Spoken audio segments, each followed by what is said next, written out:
Top trending study channel पर आपका स्वागत है। आई होप आप सभी अच्छे होंगे और आपकी तैयारी भी अच्छी चल रही होगी। इलाहाबाद हाई कोर्ट के लिए आरओ एआरओ यानी review officer, assistant review officer का एग्जाम क्वालिफाई करने के लिए हमारी विशेष रणनीति क्या होनी चाहिए और कौन कौन सी बुक हमें प्रेफर करनी चाहिए जिससे हमारा एग्जाम निकल जाए, इसके बारे में हम इस वीडियो के अंदर चर्चा करेंगे। दोस्तों, किस टॉपिक से कितने प्रश्न पूछे जाते हैं, किस तरीके के प्रश्न पूछे जाते हैं, वो सभी बातें हम इस वीडियो के अंदर करेंगे। जो मेरे दोस्त इस वीडियो पर यानी इस चैनल पर नए हैं वो चैनल को सब्सक्राइब कर लेना और वीडियो पसंद आती है तो वीडियो को लाइक करना। शुरू करते हैं। देखिए, ये उन बच्चों के लिए है जिनको ये नहीं पता है कि Allahabad high court RO ARO के एग्जाम के अंदर कितने प्रश्न पूछे जाते हैं और क्या क्या सिलेबस है। तो ये स्लाइड उनके लिए है, जिनको पता है वो यहां से और आगे बढ़ सकते हैं। रिव्यू ऑफिसर यानी रिव्यू ऑफिसर और असिस्टेंट रिव्यू ऑफिसर का बच्चों एक जैसा ही लगभग सिलेबस है। 200 प्रश्न ऑब्जेक्टिव टाइप पूछे जाते हैं। ऑब्जेक्टिव 200 नंबर के ही होते हैं। टोटल आपको 3 घंटे मिलते हैं। सेकंड, मात्र 15 मिनट बाद कंप्यूटर टाइपिंग का टेस्ट होता है जो 50 नंबर का होता है। आपको 20 मिनट मिलते हैं। 500 वर्ड टाइप करने होते हैं आपको 20 मिनट के अंदर। आपकी मिनिमम स्पीड 25 वर्ड्स पर मिनट होनी चाहिए।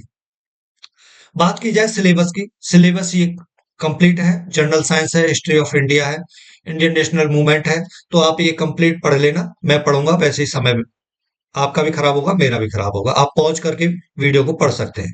सिलेबस क्या है जिनको नहीं पता है। आगे ये जो मैं क्वेश्चन दिखाऊंगा आपको, मतलब मैंने क्वेश्चन भी ले रखे हैं इसमें कि किस तरीके के प्रश्न पूछे जाते हैं जिससे आपको लेवल पता चले, है ना। तो ये 10 दिसंबर 2021 को जो पेपर हुआ था आरओ का, उसके मैंने प्रश्न इसमें लिए हैं। किसको? 10 दिसंबर को।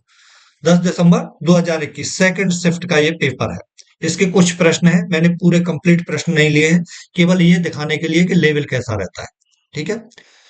बात की जाए जनरल एप्टीट्यूड, जनरल एप्टीट्यूड के कितने प्रश्न आते हैं, किस तरीके के आते हैं, तो मैं इसमें उनको सॉल्व नहीं कराऊंगा, बहुत लंबी वीडियो हो जाएगी। केवल ये दिखाने के लिए मैंने ये स्लाइड ली है कि किस तरीके के प्रश्न आते हैं, वो आप देख सकते हैं।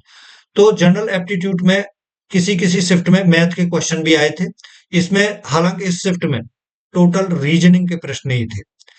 तो जो रीजनिंग आती है एसएससी लेवल की आती है।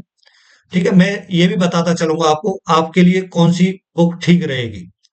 ठीक है, किसके लिए, जैसे रीजनिंग के लिए कौन सी ठीक रहेगी, इंडियन पॉलिटी के लिए कौन सी, कंप्यूटर के क्वेश्चनों के लिए कौन सी बुक सही रहेगी, वो सभी मैं आपको आगे बताता चलूंगा। ठीक है, तो इस तरीके के प्रश्न आपको परीक्षा में देखने को मिले थे और यही लेवल रहता है लगभग।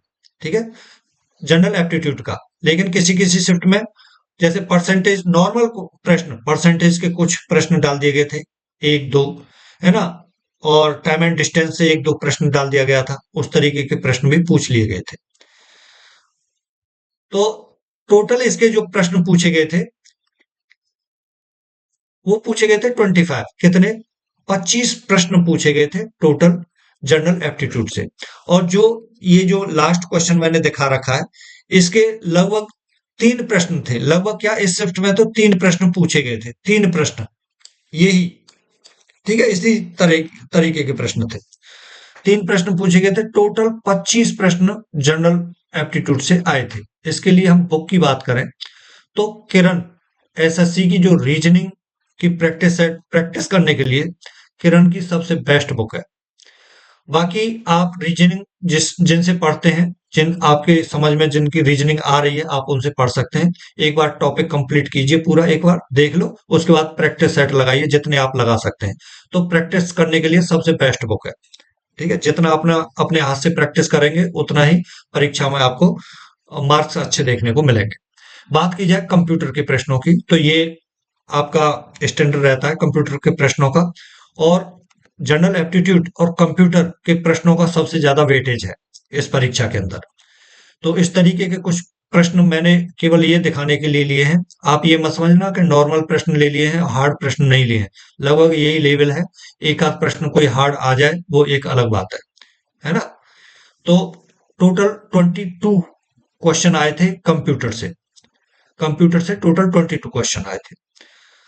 इसके लिए बुक की बात की जाए तो ल्यूसेंट की बढ़िया है, ठीक है। कंप्यूटर के क्वेश्चन उसमें ऑब्जेक्टिव ल्यूसेंट की ठीक है, किरण की भी ठीक है। आप कोई भी आपको जो अच्छी लगे वो देख लेना, ठीक है। बात करते हैं इंग्लिश। इंग्लिश 10 नंबर की आई थी और हिंदी 10 नंबर की आई थी। तो जैसे मैं हिंदी मीडियम से हूँ, कहाँ से हूँ, मैं हिंदी मीडियम से हूँ। तो मुझे भाई जितनी बुक मैंने खरीदी थी सभी मेरी हिंदी मीडियम वाली थी, और मैं एसएससी की तैयारी कर रहा था। तो मैं इंग्लिश इंग्लिश का ज्यादा इसमें लेवल है नहीं। इसमें जिसने एसएससी की तैयारी की है उसके लिए कोई लेवल नहीं है इसमें इंग्लिश का। तो ऐसा है कि इसमें मेन जैसे 10 क्वेश्चन आए तो उसमें से 5 या 6 क्वेश्चन तो वोकैब से ही थे। तो मैं वोकैब के लिए आपको बता दूंगा। बाकी जो सेंटेंस करेक्ट करने के लिए आता है वो, और फीलिंग्स द ब्लैंक्स, वो आप अपने आप देख लेना कहाँ से पढ़ना है, किस तरीके से करना है, ठीक है। तो उसके लिए जो वोकैब के लिए, जैसे इसमें एरर एरर का एक प्रश्न आना ही आना है, वो तो आएगा ही, ठीक है। एक एरर का आएगा, एक फीलिंग्स द ब्लैंक्स का आएगा, बाकी वोकैब आएगी, ठीक है। वोकैब आएगी तो इसके लिए सबसे बेस्ट जो ये फीलिंग्स द ब्लैंक्स का एक क्वेश्चन आना है। इसके लिए सबसे जो मेरे हिसाब से 10 क्वेश्चन आते हैं उसमें से 5 या 6 क्वेश्चन वोकैब के ही हैं। तो उसके लिए ब्लैक बुक सबसे ठीक है। आप उसका रट्टा मारिए, लेटेस्ट वर्जन ले लेना, ठीक है। जो हिंदी मीडियम वाले हैं उनको तो भाई रट्टा ही मारना पड़ेगा, ज्यादातर रट्टा ही मारते हैं। बाकी इंग्लिश मीडियम वालों को कोई दिक्कत नहीं होगी। ऐसे ही हिंदी बिल्कुल नॉर्मल आती है, इसके लिए कोई बुक मतलब मैं मुझे बताने की जरूरत नहीं है, आप कहीं से भी हिंदी को पढ़ सकते हैं। नॉर्मल क्वेश्चन पूछे जाते हैं, ठीक है। नॉर्मल क्वेश्चन पूछे जाते हैं, जो स्टैंडर्ड है मैं आपको दिखाता चल रहा हूँ। टोटल 10 प्रश्न आपके हिंदी के पूछे जाएंगे।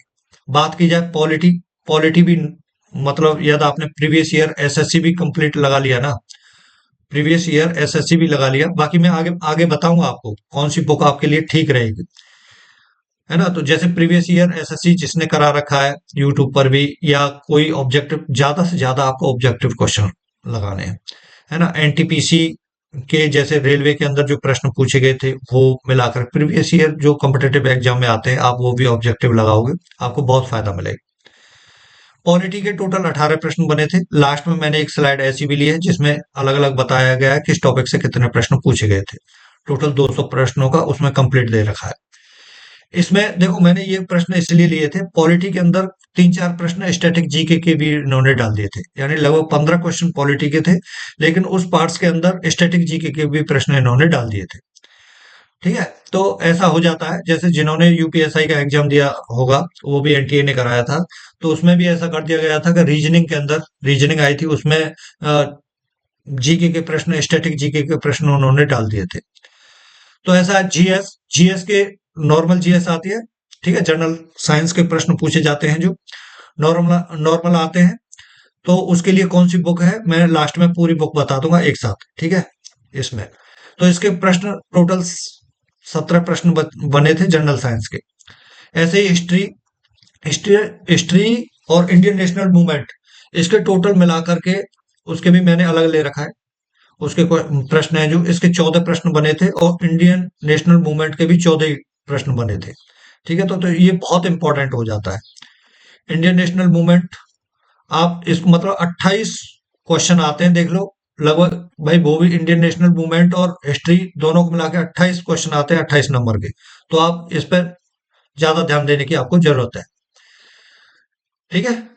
तो किसका कितना वेटेज है उसके हिसाब से आपको ज्यादा तैयारी करने की जरूरत है। और कट ऑफ इसमें माइनस मार्किंग होती नहीं है, कट ऑफ बहुत हाई लेवल जाता है।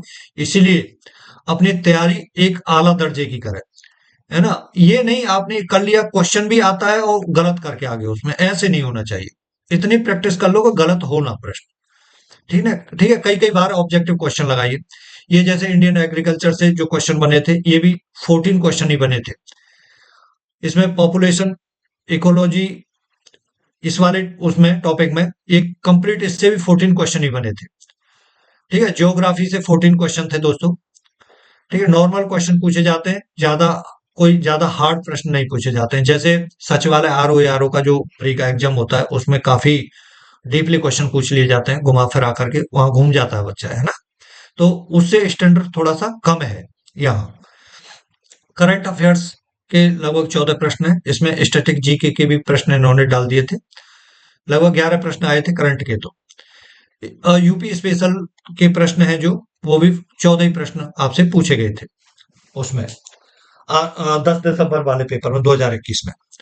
तो टोटल मिलाकर के 200 प्रश्नों का जो टॉपिक वाइज विवरण है, वो जनरल एप्टीट्यूड के 25, कंप्यूटर के 22, इंग्लिश के 10, हिंदी के 10, पॉलिटी के 18, जीएस के 17, हिस्ट्री के 14, इंडियन नेशनल मूवमेंट के 14, इंडियन एग्रीकल्चर के 14, है ना, पॉपुलेशन 14, ज्योग्राफी 14 और करंट अफेयर्स के 14 क्वेश्चन और यूपी जीके के 14 क्वेश्चन, ऐसे मिलाकर के टोटल 200 प्रश्न पूछे गए थे। अब बात की जाए, देखो जितना सबसे बढ़िया है, जितने ऑब्जेक्टिव आप लगा सकते हो उतने ऑब्जेक्टिव लगाइए। यदि आपने पहले कंप्लीट सिलेबस खत्म कर रखा है तो, है ना, ऑब्जेक्टिव लगाइए, और नहीं भी कर रखा है तो ऑब्जेक्टिव जितना बने उतने ऑब्जेक्टिव लगाइए। ठीक है। बात की जाए बुकों की, तो घटना चक्र की जो जितनी ये बुक आती हैं जिससे संबंधित, सभी सबसे बेस्ट हैं। ये मैंने इंटरनेट से इमेज ली हैं, तो आपको जो लेटेस्ट वर्जन हो वो वाले लेना, ठीक है, घटना चक्र के। तो सभी जनरल साइंस की समसामयिक घटनाक्रम, इनकी सबकी घटना चक्र की लेना, सामान्य भूगोल, पर्यावरण एवं पारिस्थितिकी तंत्र, है ना, इसकी सबकी आप घटना चक्र की लेना, सबसे बेस्ट है। सबसे बेस्ट है, आप इन्हीं को बस ऑब्जेक्टिव लगाइए। बाकी जब आप यूट्यूब देखने के लिए बैठते हैं तो जितने जो ऑब्जेक्टिव क्वेश्चन जो आपको ये लगता है कि हाँ भाई इस चैनल पर मुझे ऑथेंटिक एक बढ़िया प्रैक्टिस मिल रही है, तो आप वहां से ऑब्जेक्टिव क्वेश्चन लगा सकते हैं। ठीक है। बाकी अपने इस चैनल पर प्रैक्टिस सेट करवाए जाएंगे। मैं, क्योंकि समय भाई कम है, ड्यूटी भी करनी है, और यहाँ हाई कोर्ट के अंदर यदि आप एक ऑफिसर लाइन में आ रहे हो, तो आप भी ये सोच करके आना कि ऑफिसर लाइन में आ रहे हो तो यहाँ मतलब आप ये नहीं बोल सकते कि कोई काम नहीं, बहुत काम है और रिस्पॉन्सिबिलिटी वाला काम है। ठीक। तो काम है ठीक ठाक लेवल का। तो ऐसा है कि समय मेरे पास कम है, तो मैं केवल प्रैक्टिस सेट कराऊंगा, और जितने ऑब्जेक्टिव क्वेश्चन कम से कम हम करा देंगे, 4-5 हजार प्रश्न ऑब्जेक्टिव। ठीक है। हिस्ट्री के, ज्योग्राफी के, जनरल साइंस के, तो मैं ऑब्जेक्टिव प्रश्न इस चैनल पर कराऊंगा आपको। तो जो मेरे भाई इस चैनल पर नए हैं, चैनल को सब्सक्राइब कर लेना, और वीडियो पसंद आई हो, आपको मेरी मेहनत अच्छी लगी हो, तो वीडियो को लाइक कर देना। Thank you for watching this video. नमस्कार।